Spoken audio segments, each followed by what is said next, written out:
Hi hello welcome to Adaab Hyderabad. నేను మీ journalist Sai. అధికారంలో ఉన్నారు కానీ పాలనలో మాత్రం కనిపించడం లేదు. అసలు ఈ టూర్ల వెనుక అసలు కదేంటి? ఏపీలో ఒక విచిత్రమైన నిశ్శబ్దం రాజ్యం వెళ్తుంది. అధికారం మాత్రం ఉంది కానీ పరిపాలన మాత్రం కనపడట్లేదు. ముఖ్యమంత్రి ఉన్నారు కానీ ఆయన ప్రజల్లో లేరు. ఇక ఉప ముఖ్యమంత్రి మంత్రులు ఉన్నారు కానీ రాష్ట్రంలో లేరు. ఎక్కడున్నారో ఎవరికీ తెలియదు.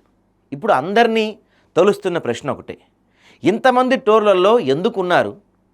అసలు ఏపీలో ఏం జరుగుతుంది? ఇది కేవలం పర్యటనల కథ కాదు, ఇది అధికారంలో ఉన్న ప్రభుత్వానికి ఉన్న భయం, ఒత్తిడి, వీటన్నిటికీ సంబంధించిన కథ. కూటమి అధికారంలోకి వచ్చాక డ్యామేజ్ కంట్రోల్ రాజకీయాలు మొదలయ్యాయి. ఎన్నికల్లో గెలిచిన తర్వాత ప్రభుత్వానికి సహజంగా ఉండే ఆత్మవిశ్వాసం ఇక్కడ కనిపించడం లేదు.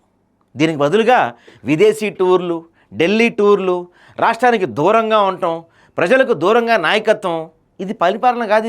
ఇది డ్యామేజ్ కంట్రోల్ మోడ్ అన్నది స్పష్టమవుతుంది. ఈ క్రమంలో ఏపీలో ప్రజల్లో ఒక భావన పుడుబోసుకుంది.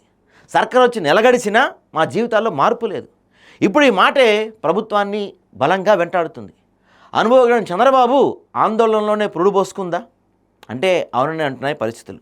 చంద్రబాబు నాయుడు రాజకీయాల్లో కొత్తవారు కాదు. అయితే ఈసారి ఆయన ఎదుర్కొంటున్న సమస్య వేరే ఉంది. ప్రజలు ఇప్పుడు ప్రసంగాలు కోరుకోవటం లేదు, ఫలితాలు ఆశిస్తున్నారు. గత పాలనపై విమర్శలతో గెలిచిన ప్రభుత్వం ఇప్పుడు తానే ప్రశ్నల ముందు రావాల్సి వచ్చింది. అందుకే రాష్ట్రంలో కూర్చొని నిర్ణయాలు తీసుకోవడం కంటే బయట తిరిగి ఎక్కువ పనులు జరుగుతున్నాయనే భావన స్పష్టంగా ప్రయత్నం జరుగుతుంది. అందు విపక్షంలో విమర్శిస్తుంది. అయితే ఇది నాయకత్వ బలహీనత కాదండి, రాజకీయ ఒత్తిడి అని విశ్లేషకులు అంటున్న మాట. ఎందుకంటే పవన్ కళ్యాణ్ ఆయన స్థానం ప్రత్యేకం, ఆయన ప్రభుత్వంలో ఉన్నారు. అయితే అంతకంటే ముఖ్యంగా ప్రజల్లో ఉండాల్సిన అవసరం ఉంది.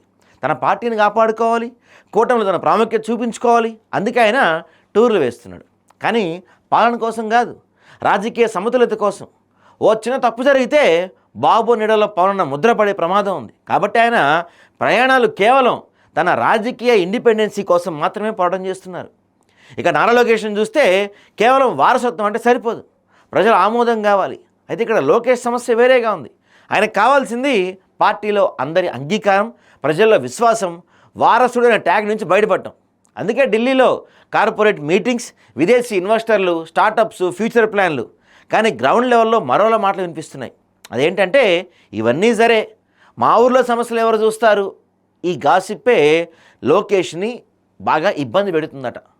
దాంతోపాటుగా ఇంతకు మంత్రులు కనిపించడం లేదు. ఇది చాలా కీలకమైన ప్రశ్న. వాళ్ళు జిల్లాల్లో ఉండాలి, ప్రజా సమస్యలు వినాలి, అధికార వ్యవస్థ నడపాలి. కానీ వారు మాత్రం టూర్లలో, సమావేశాల్లో, ఫోటోల్లో మాత్రమే కనిపిస్తున్నారు. దానికి కారణం స్పష్టం, పూర్తి స్వేచ్ఛ లేని పాలన. అధికారం ఉన్న నిర్ణయాధికారం పరిమితం కావటం. ఎవరైనా తప్పు చేస్తే రాజకీయ మూల్యం భారీగా ఉంటుందనే భయం. అందుకే మౌనం, అందుకే కనిపించని మంత్రులు.